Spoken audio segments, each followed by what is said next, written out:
हरियाणा मांगे हिसाब, हम तुम्हारे साथ हैं। हरियाणा मांगे हिसाब, हम तुम्हारे साथ हैं। हरियाणा मांगे हिसाब। हम तुम्हारे साथ हैं। चलो काज करो, दीपेंद्र सिंह के साथ चलो। चलो संत काज करो, काज करो, दीपेंद्र सिंह के साथ चलो। कांग्रेस पार्टी जिंदाबाद।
सबको दबा के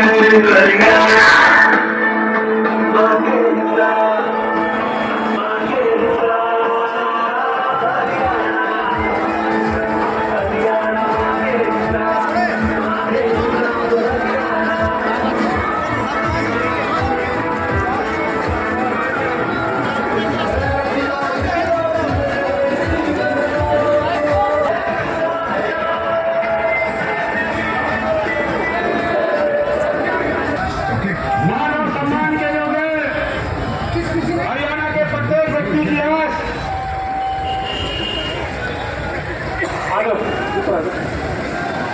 हरियाणा के पर दिया, उसके लिए बारंबार आपका धन्यवाद है।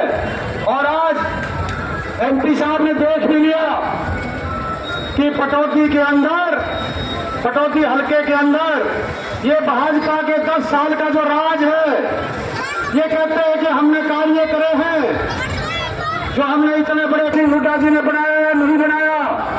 सीवरेज हिंदी मंडी और पटौदी में चौधरी भूपेंद्र सिंह हुड्डा जी ने डलवाए या नहीं डलवाए। और सबसे बड़ी समस्या होती थी एमपी साहब, इस इलाके की हिंदी मंडी का पुल चौधरी भूपेंद्र सिंह हुड्डा और भाई दीपेंद्र जी ने बनवाया कि नहीं बनवाया, बताओ। और मुझे बताओ, यहाँ के 10 साल तक विधायक हैं बीजेपी के, कोई भी काम गिनवाओ, बताओ कोई काम हुआ है? ये जो बाईपास था ना, ये चौधरी भूपेंद्र सिंह हुड्डा जी देते हैं। एमपी साहब 2-3 मांग हैं, वो ऐसे यहाँ लोकल लिए हमारे नेता रखे भी गए, पर एक चीज जरूर है, आपके आशीर्वाद से अब की बार पटौदी की सीट भाई जीता के एमपी साहब की जोड़ी में डालोगे। आप सबका बहुत बहुत मैं धन्यवाद करता हूँ। एमपी साहब की सीट अच्छा, अभी आपके बेटे, आपके भाई और हरियाणा के नहीं हिंदुस्तान में अगर राहुल गांधी के बाद किसी को चेहरे को पसंद लोग करते हैं वो आपके बेटे, आपके भाई दीपेंद्र सिंह हुड्डा जी है। और मैं तो भाई अक्सर कहता हूँ, भाई सबसे लंबे अगर कोई मुख्यमंत्री इस प्रदेश के रहेंगे तो भाई दीपेंद्र सिंह हुड्डा रहेंगे। और आज वही शख्सियत आज पटौदी में सांसद के रूप में आए हैं और अगली बार इसी ऐसे ही स्वागत के साथ हरियाणा के मुख्यमंत्री के रूप में भाई आएंगे, स्वागत करेंगे भाई दीपेंद्र सिंह हुड्डा जी से। पटौदी की इस ऐतिहासिक हरियाणा मांगे हिसाब अभियान की सफलता के लिए आप सबको बहुत बहुत शुभकामनाएं, बहुत बहुत बधाई। क्योंकि इतनी जनता दिख रही है नवनीरी, मैं समझता हूं कि ऐसा पटौदी में हम भी, सरकार भी देखी है, विपक्ष भी देखा है। मैं भी 20 साल से लगातार पटौदी में आता रहता हूं, लेकिन आज जो पटौदी में ये नज़ारा जो मैं देख रहा हूं, मैं समझता हूं इतिहास आपने रखने का काम किया है। और ये यहाँ से जो विधायक हमारे कुलदीप भट्ट जी, मैं इनको कहना चाहता हूँ कि भाई अब तो पटौदी लगता है कि बादली से कंपटीशन में आ गया, पटौदी ऐसा लगा दिखाई दे रहा है, आज ये दिखाई ऐसा दे रहा है। तो ये, और मैं देख रहा हूँ खास तौर पे मैं बधाई देता हूँ कि हमारी माताएं और बहनें, इतनी बड़ी संख्या में जो माताएं और बहनें आई हैं आज इस प्रोग्राम में, इतिहास रचने का काम पटौदी ने किया है। मैं विश्वास दिलाता हूँ अपनी माताओं बहनों को, आपने जो आज मेहनत करी है, जो पसीना बहाया है, ये पसीना व्यर्थ नहीं जाएगा। हरियाणा में आपकी सरकार लेके आएगा, बहुत जल्दी हरियाणा में बदलाव लेके आएगा। और हरियाणा में तो बदलाव का शंखनाद बीजेपी ने ही कर दिया। हम क्या करें, बीजेपी ने ही कर दिया। आपने देखा चुनाव से पहले इन्होंने सर्वे कराया और सर्वे में ये आया कि सरकार इतनी अलोकप्रिय हो गई है कि चुनाव से 1, 2, 4 महीने पहले इन्होंने अपना प्रदेश अध्यक्ष बदला कि नहीं बदला, प्रदेश अध्यक्ष अपना उप मुख्यमंत्री बदला कि नहीं बदला, उप मुख्यमंत्री, और अपने मुख्यमंत्री को भी बदलने का काम किया, बदला कि नहीं बदला। अरे 10 साल तक जो 10 साल तक जो जिनके हाथों में सौंप रखी थी आपने सत्ता की चाबी, जिन्होंने हरियाणा का भट्टा बिठा दिया, जब भट्टा बैठ गया 10 साल में, तो आखिरी 10 दिन में आप क्या मुख्यमंत्री, प्रदेश अध्यक्ष स्वरूप मुख्यमंत्री बदलोगे? अब तो ये हरियाणा की जनता सरकार ही बदलने का काम करेगी। बीजेपी वालों, आपने बहुत नुकसान कर दिया हरियाणा का। और ये हमारा ये इलाका, ये तो विकास का प्रतीक इलाका होना चाहिए। दिल्ली के साथ बसा हुआ ये इलाका हमारा इलाका।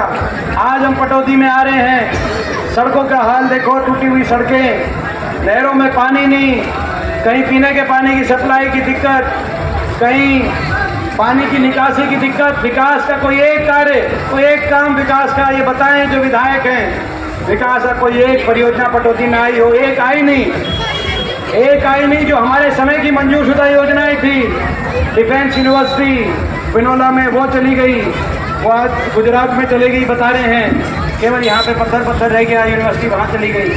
ऐसी स्थिति बन गई। जो जहाँ छोड़ खेल का पैसा भी गुजरात निगम क्यों बनाया इन्होंने सब जानते हैं। अगर निगम बनाया होता जनता को अधिकार देने के लिए, तो चुनाव कराते। अभी तक चुनाव भी नहीं कराया निगम के, ना गुड़गांव का कराया, ना मानेसर निगम का कराया। कई कैंडिडेट तो घूम घूम के बेचारे घूम के घर वापस बिठाए बैठ गए। यही हुआ कि नहीं हुआ? चुनाव क्यों नहीं कराया? जनता से इतना डर गए। और केवल खिलाड़ियों का अपमान नहीं, खिलाड़ी बेटियों, केवल खिलाड़ी बेटियों का नहीं, हर वर्ग का अपमान। हमारी बहन बेटियां, वो खिलाड़ी जो मेडल लेके आती हैं, आज भी 6 मेडल आए देश के, 5 उसमें से हरियाणा के खिलाड़ी लेके आए। हमारा सबका नाम पूरी दुनिया में हमारा जब तिरंगा ऊपर हुआ तो हमारा सबका नाम ऊपर हुआ कि नहीं हुआ, मैं पूछता हूँ। अब इन खिलाड़ियों से फोन करके बात कर रहे हैं, इन खिलाड़ियों से फोन करके बात कर रहे हैं, सारी बेटियों से बात कर रहे हैं, सारे खिलाड़ियों से बात कर रहे हैं, मेडल लागी, बधाई। लेकिन जब खिलाड़ी, हमारी 6 ओलंपिक खिलाड़ी विजेता बेटियां बैठी थी, अपने आप के लिए न्याय की लड़ाई लड़ रही थी, तो उनके फोन नहीं सुने गए। उस समय इनके फोन नहीं सुने, अब इनको फोन करके बधाई दे रहे हैं। हमारी बेटियों की, खिलाड़ियों का अपमान, सरपंचों का अपमान। सरपंच अपने अधिकार के हक मांगने गए थे चंडीगढ़, क्या बनी सरपंचों के साथ? कर्मचारी ओल्ड पेंशन स्कीम मांगने गए थे, क्या बनी कर्मचारियों के साथ? कर्मचारियों पे लाठीचार्ज। आपने देखा अहीर रेजिमेंट की मांग लेकर हमारे नौजवान अहीर रेजिमेंट की मांग लेके धरना दे रहे थे, उन पे पुलिस की कार्रवाई कराने का काम किया। आज तक उनकी आवाज, उन नौजवानों की आवाज दबाने के लिए पुलिस की आज तक कार्रवाई की जा रही है। आप देख रहे हैं, कोई किसान ने जब अपने एमएसपी की बात की तो किसान पे 750 किसानों की जान चली गई। अहंकार इतना हो गया, पहले एससी समाज के अधिकारों को छीनने का काम किया गया और उसके बाद बाबा साहब के संविधान को ललकारा गया। बीजेपी ने कहा कि 400 पार का नारा, कि हम संविधान को कुचल देंगे, और उसके बाद लोगों ने बीजेपी के घमंड को कुचल दिया। तो 400 पार का नारा बीजेपी का अल्पमत की सरकार है। जैसे हरियाणा में यह बीजेपी की खट्टर सरकार अल्पमत की सरकार थी, जेजेपी ने जाके बनवाई थी, सेंटर में भी इनकी अल्पमत की सरकार रह गई है। ये लोगों ने बीजेपी के, मगर भाजपा ने, लोगों ने तो भाजपा के अहंकार को पे चोट मारने का काम किया, 400 पार के नारे की हवा निकाल दी, बाबा साहब के संविधान को बचाने का काम किया लोगों ने। लेकिन भाजपा ने उस जनादेश को अस्वीकार किया। ये उसी तानाशाही से चल रहे हैं जैसे 10 साल से पहले चल रहे थे। मैं आपसे पूछना चाहता हूँ, बीजेपी की इस तानाशाही को, बीजेपी की तानाशाही को वोट की चोट से आप जवाब दोगे कि नहीं दोगे? मैं आप सबसे पूछना चाहता हूँ। आज अहंकार इतना कि हम जब हिसाब मांग रहे हैं कि 10 साल हरियाणा का भट्टा क्यों बैठा, 10 साल सबसे ज्यादा बेरोजगारी हरियाणा में क्यों, 10 साल सबसे ज्यादा महंगाई हरियाणा में क्यों, 10 साल के बाद सबसे ज्यादा अपराध और सबसे ज्यादा क्राइम रेट आज हरियाणा में क्यों, आज गरीब आदमी की स्कीम्स को क्यों बंद किया? जब हम ये हिसाब मांगते हैं तो कहते हैं हिसाब नहीं देंगे, हम तो हिसाब लेने वाले हैं। ऐसा अहंकार भारतीय जनता पार्टी का है। और अहंकार तो किसी का नहीं। सर में जो दलित हमारे परिवार हैं, 206 मकान जो आज़ादी से पहले बसे हुए थे, आज़ादी से पहले से बसे हुए थे, वहाँ पे नोटिस भेज रहे हैं। और IMT मानेसर में जबरदस्त जमीन अधिग्रहण में किसान कितने लंबे समय धरने बैठे हैं, उनकी यहाँ सुनवाई नहीं हो रही। में आवंटित किए गए थे SC समाज के, OBC समाज और BPL के परिवारों को, वो उनको आज तक उन प्लॉटों पे कब्जा नहीं दिया गया है। और निगम में वो आगे वो गांव, तो उन पे ये तलवार लटक गई। और ये जो कई गांव की जो कासन और कई गांव की जो हमारे 1800 एकड़ की जो भूमि अधिग्रहण की जो एक इतना लंबा धरना चल रहा है, आज तक उनको पोजीशन नहीं मिली है। आज ये ना, उनको आज तक पोजीशन नहीं मिली है। ये जो सारी बातें आप बता रहे हैं, ये हम 90 के 90 विधानसभाओं का भी हम एक अपना घोषणा पत्र बना रहे हैं। उसमें जो जो बातें आज आपके बीच में इसीलिए हम आए, ये सारी बातें उसमें रखेंगे। और ये पोजीशन भी आपने जो कहा है 1956 से, मगर आप रह रहे हैं लेकिन पोजीशन का सर्टिफिकेट नहीं मिला, तो ये भी आपका करवाने का काम करेंगे वाल्मीकि समाज के लिए। यहाँ पे अपना पोजीशन वाला भी आपका काम करवाने का काम।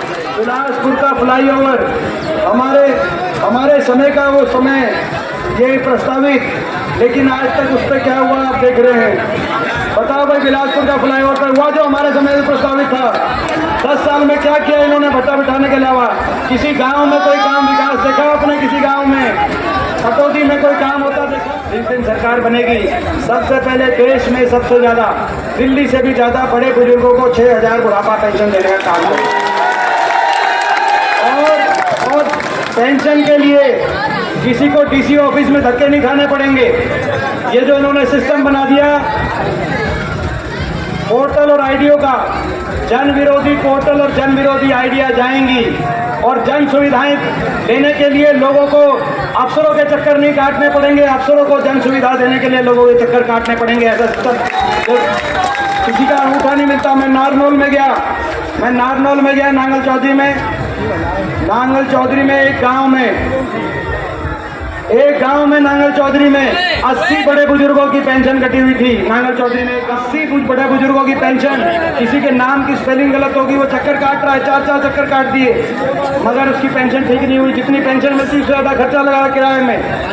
और किसी का नाम की स्पेलिंग गड़बड़, किसी का अंगूठा नहीं मिला वो गड़बड़, किसी का राशन कार्ड में गड़बड़ी।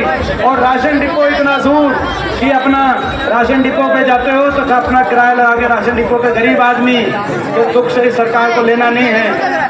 हर गरीब आदमी को जन सुविधाएं देना सरकार का काम है। उसके घर पे जाके जन सुविधाएं, पेंशन हो या राशन हो, गरीब आदमी को उसके घर पे होम डिलीवरी कराने का काम कांग्रेस पार्टी की सरकार करेगी। आज मैं कहना चाहता हूँ, सबसे ज्यादा महंगी बिजली आज हरियाणा के अंदर मिल रही है, तो ये महंगी बिजली जाएगी और 300 यूनिट बिजली में राहत दिलवाने का भी हम काम करेंगे। प्लॉट की स्कीम गरीब आदमी के लिए दोबारा से शुरू करने का काम करेंगे। और पूछना चाहता हूँ आपसे, 10 साल में इनकी सरकार में, क्योंकि 100 गज के प्लॉट की स्कीम भी खत्म कर दी कांग्रेस की और इंदिरा आवास योजना की स्कीम भी खत्म कर दी। 10 साल में कोई मकान आया किसी गांव में? मैं आपसे पूछना चाहता हूँ, किसी गरीब आदमी कोई मकान नहीं आया। तो भाई ये मकान की स्कीम भी, 100 गज के प्लॉट की स्कीम भी शुरू करेंगे और 3.5 लाख की आर्थिक सहायता से 2 कमरे का मकान गरीब आदमी के लिए पास कराने का इंदिरा आवास योजना इंदिरा गांधी जी के नाम से कांग्रेस पार्टी हम शुरू करने का काम करेंगे, ताकि जरूरतमंद को, जिसकी छत टपकती है वो जानता है, उसका दर्द वो जानता है, उस जरूरतमंद के पास मकान की व्यवस्था। सफाई कर्मचारी हों, मनरेगा हो, मिड डे मील हो, ये सारी योजनाओं पे ग्रहण लग गया बीजेपी का। लग गया कि नहीं लग गया? तो ये जो मिड डे मील, आशा वर्कर, आंगनबाड़ी, सफाई कर्मचारी और जो है मनरेगा की जो हमारी सारी जो मांग पत्र आपके आ गए हैं हमारे पास, जो हमारी सरकार चलेगी वो मिड डे मील वर्कर्स के लिए चलेगी, आंगनबाड़ियों के लिए चलेगी, आशा वर्कर के लिए चलेगी, मनरेगा के मजदूरों के लिए चलेगी। ये भी हम, और भाई खिलाड़ियों को पदक लाओ पद पाओ की नीति खिलाड़ियों को मिलनी चाहिए कि नहीं मिलनी चाहिए? खिलाड़ियों का मान सम्मान, पूरे देश में हमारे खिलाड़ियों का सम्मान ऊपर हो, ऐसी व्यवस्था करेंगे। और पहली कैबिनेट में, कांग्रेस पार्टी के पहली कैबिनेट में प्रस्ताव, केंद्र में प्रस्ताव भेजेंगे पहली कैबिनेट में कि अग्निवीर योजना समाप्त करके फौज की पक्की भर्ती दोबारा शुरू करी जाए फौज में। और फौज में अहीर अजमल की एक पार्टी थी पिछली बार, जेजेपी पार्टी। जेजेपी की पार्टी का क्या हुआ आपको पता है? पता चल गया कि नहीं पता चल गया? हरियाणा में 2 मुकाबले होंगे, एक तो कांग्रेस और बीजेपी का, जिसमें कांग्रेस जीत रही है, बीजेपी को हरा रही है और बड़े बहुमत के साथ, जो लोकसभा में जैसे हमने इनको हराया। एक मुकाबला कांग्रेस और बीजेपी का है। लोकसभा में ना सिर्फ हम 5 लोकसभा सीट जीते, लेकिन ज्यादा मत प्रतिशत भी कांग्रेस को मिला। मैं आपको बधाई देता हूं। और ज्यादा सीटों पे भी कांग्रेस को बढ़त मिली बीजेपी से। और भाई दूसरा मुकाबला चल रहा है दुष्यंत चौटाला और INLD और नोटा का मुकाबला चल रहा है। नोटा आगे आएंगे कि आगे आएंगे? तो भाई ये ऐसे भी लोग आएंगे बीच में, ऐसे भी लोग आएंगे। बीजेपी के इशारे पे राजनीति करने वाले ये लोग हैं, बीजेपी की बी टीम के लोग हैं। जो बीजेपी कहती है वही ये लोग करते हैं। भाई ऐसे लोगों को कहने से जो है आप सबको मैं ये कहना चाहता हूँ, ऐसे लोगों के चक्कर में मत आना। आप हरियाणा में बदलाव के लिए कांग्रेस पार्टी का साथ देना। कांग्रेस का हमारा संकल्प है हरियाणा को आगे लेके जाने का। मैं समझता हूँ आज पटौदी हल्के के सभी मैंने सारे लीडर्स को और सभी कार्यकर्ताओं को बधाई तो दी, लेकिन एक कसर रहेगी, थोड़ी कसर रहेगी। कसर ये रहेगी कि भाई ये यात्रा जो है थोड़ी लंबी हो सकती थी कि नहीं हो सकती थी। जितने चले उससे आपका भी जी नहीं भरा, हमारा भी जी नहीं भरा। मांगे कि नहीं मांगे? तो भाई जब सरकार बनेगी जो धन्यवादी यात्रा करेंगे, तो धन्यवादी यात्रा पटौदी से एली मंडी तक पूरी धन्यवादी यात्रा करेंगे पूरे रूट पे। उसमें भी साथ चलने के लिए तैयार है ना? ठीक है, उसमें साथ चलने तैयार होंगे। और भाई आपको चुनौती दे दी आज पटौदी ने चुनौती दे दी। आज जो पटौदी के अंदर 10,000 आदमी साथ चला है, कुलदीप आपको चुनौती दे दी। बादली से ऊपर पटौदी कांग्रेस को जिताने का काम करेगी, ये आज विश्वास दिला दिया लोगों का। और भाई पटौदी के लिए भाई ये मेरी कर्म भूमि है, मेरी जन्म भूमि। देखो सही बात है, पटौदी देखिए ये हो सकता है, पर देखो ये हो सकता है कि मेरी जन्मभूमि सांगी गांव हो, लेकिन पिछले 20 साल से भाई पटौदी में, रेली मंडी में और पूरे इलाके में भाई मैं 20 साल से निस्वार्थ, क्योंकि मेरा हल्का नहीं था, लेकिन मैं आपके बीच में सुख दुख में आया कि नहीं आया, मैं आपसे पूछना। तो भाई ये मेरा इलाका है, ये मेरी कर्म भूमि है। जहाँ कोई आदमी अपनी पूरी जवानी निकाल दे उसकी कर्म भूमि हो जाती है। तो भाई ये मेरी दक्षिण हरियाणा पटौदी मेरी कर्म भूमि है। इस बार मैं पूरा विश्वास रखता हूँ कि भाई इस बार आपका आशीर्वाद मिलेगा और यहाँ से कांग्रेस को आप जिताने का काम करोगे। तो मैं आप सबका एक बार फिर बहुत बहुत धन्यवाद। और जो हमारे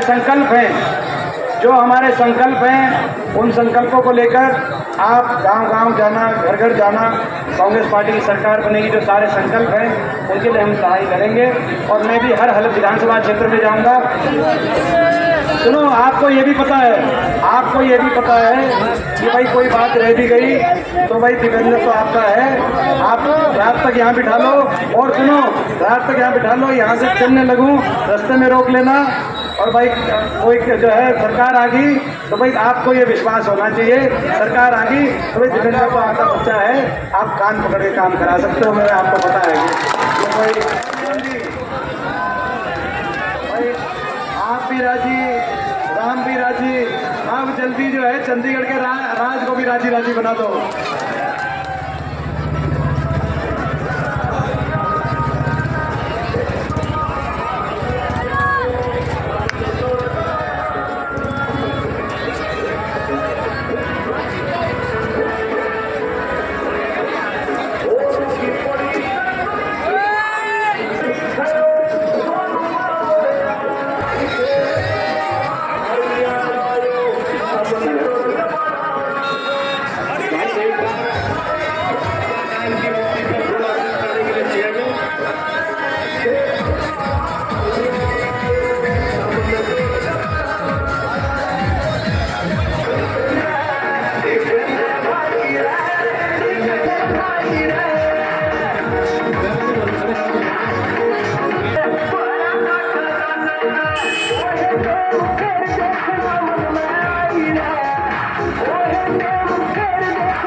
मोहल्ला एक मिनट के बाद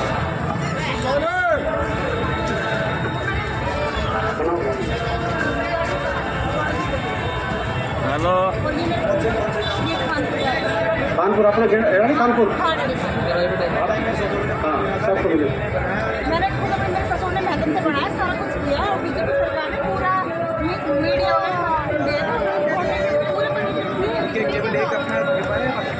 बहुत लोगों के लिए सब ने मान सम्मान किया, इज्जत दी। आप सबका नहीं बिल्कुल बिल्कुल भाई। अभी व्यापारी मोहल्ले के चले वहाँ स्वागत कर दियो। आप सबका बारंबार धन्यवाद।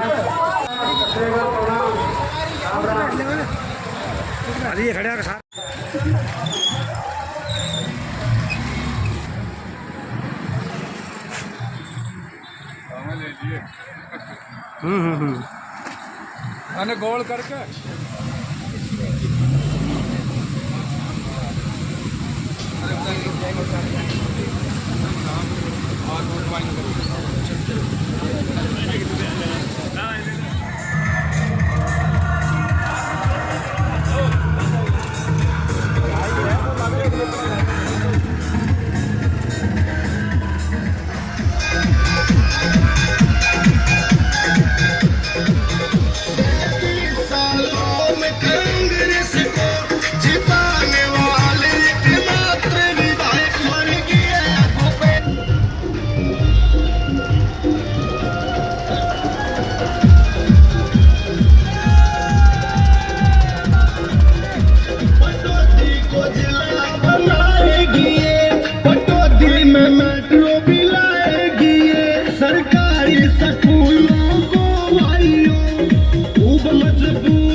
के लिए सब्सक्राइब करें और बेल आइकन को क्लिक करें।